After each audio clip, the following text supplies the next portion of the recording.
Les Dominicains au Rwanda. Méditation du 23e dimanche du temps ordinaire. S'il t'écoute, tu as gagné ton frère. Chers frères et sœurs, loué soit Jésus à jamais. En ce 23e dimanche du temps ordinaire, année liturgique A, Jésus nous enseigne la meilleure démarche à suivre pour sauver un frère ou une sœur qui a mal agi ou qui s'égare. C'est ce que l'on appelle la correction fraternelle. Celle-ci doit se faire dans la charité et dans l'ordre.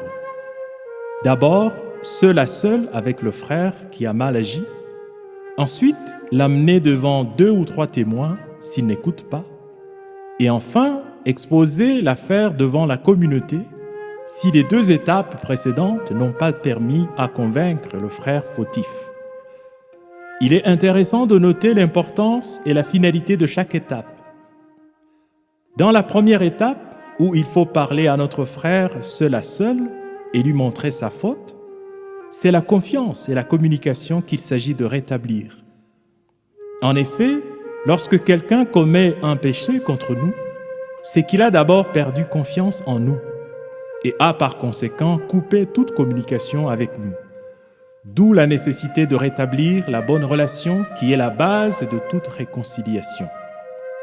Si le frère fautif n'écoute pas, on fait alors intervenir 2 ou 3 témoins pour le mettre devant sa propre responsabilité, c'est-à-dire le devoir de répondre de ses actes devant Dieu et les hommes. Une telle prise de conscience peut amener quelqu'un à changer de comportement et à retrouver le droit chemin. Si à ce niveau le frère fautif n'écoute pas, on le met devant une responsabilité plus grande. Choisir entre se réconcilier avec la communauté ou la quitter. Ici, le frère peut être sauvé aussi. Frères et sœurs, en nous encourageant à pratiquer la correction fraternelle, Jésus sait combien il est très difficile et délicat de ramener un frère ou une sœur sur le droit chemin. C'est la raison pour laquelle il nous invite à nous unir dans la prière.